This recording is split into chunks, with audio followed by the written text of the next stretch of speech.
Maligayang pagbabalik sa ating channel ng palmistry. Sa video na ito ay tatalakayin natin ang space at gaps ng finger sa palad mo. Guys, halika at panoorin mo at alamin natin kung ano ang kahulugan.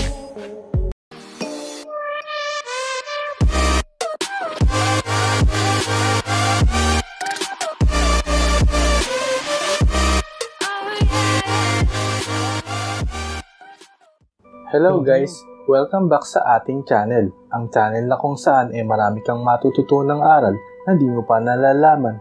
So guys, kung ikaw ay bago sa channel na ito, mahilig ka sa ganitong video, pa-click na lang ang subscribe button at paki-turn on mo na rin ang notification bell para updated ka sa new upload videos ko. Nag-upload ako ng video, isa o higit pa kada linggo. So guys, simulan na natin. Ang space at gap sa pagitan ng ating finger ay nagsasabi sa atin tungkol sa ugali at mga katangian ng isang tao sa pang-araw-araw nating ginagawa. Para malaman kung ano ang actual gaps sa pagitan ng daliri, dapat mong ilagay ang iyong kamay sa ibabaw ng matigas na lupa o kahit na alinmang matigas na bagay sa ibabaw na makikita.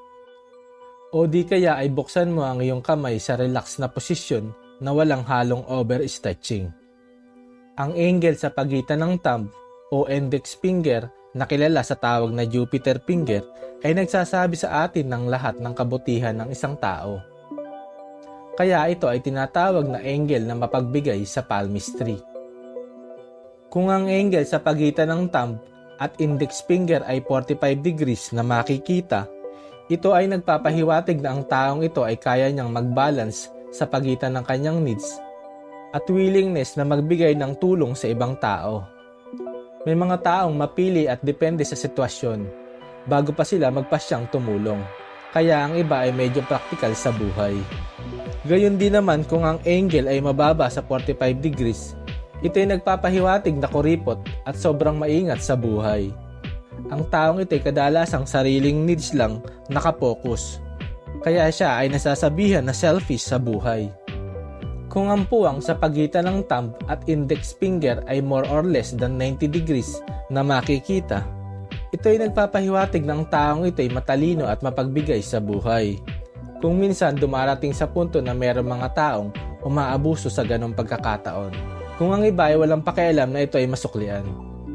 Dagdag pa dito, kung ang space sa pagitan ng lahat ng daliri ay more or less na pareho, ito ay naglalarawan ng independent at di niya kaugalian na sumunod sa lipunan at mas gusto niyang sundin ang kanyang paraan. Kung ang space sa pagitan ng index finger at middle finger ay maluwang, ito ay naglalarawan ng independent at ang taong ito ay may kakayahan sa sariling desisyon. Kung ang headline ay strong at excellent na walang depektibo, ang Jupiter finger o index finger ay may kasamang pride at ambition kung ito ay papalayo sa Saturn finger o middle finger. At ito ay na-attract patungo sa thumb na kumakatawan sa logical reasoning at willpower. Ito ay nagpapahiwatig ng taong ito ay sanay magdesisyon sa kanyang buhay sa tulong ng thumb.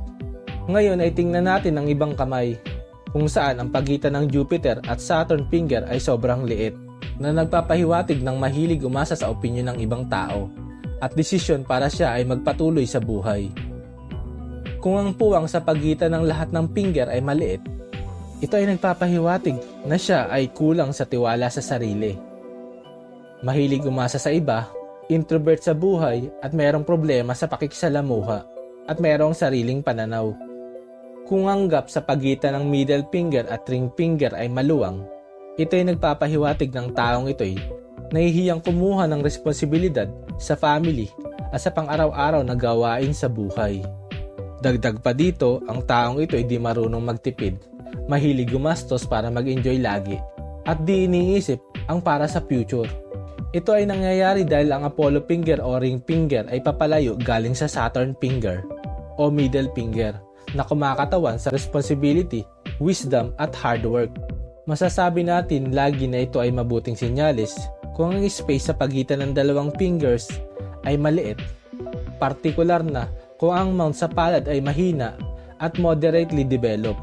Ang malaking space sa pagitan ng ring finger at little finger o pinky finger ay nagpapahiwatig ng taong ito'y di niya kaugalian na siya ay gumawa sa kanyang paraan. at ayaw din niyang siya ay pinapangunahan. So guys, meron ka ba sa mga nabanggit sa video? Paki-comment mo naman sa baba para malaman ko. At sana ay nasiyahan ka. So guys, sana ay may natutunan kayo sa ating video at sana ay nakatulong sa inyo. At kung gusto mo pa ang ganitong video ay maaari lamang pong paki-comment sa ibaba. At kung nagustuhan mo ang video na ito ay pakibigyan po ng thumbs like at pakishare na rin para sa kaalaman ng iba. At huwag kalimutang mag-subscribe, pindutin ang bell para updated ka sa new upload videos natin. As always, like and share. Ingat, God bless, thanks for watching, and goodbye.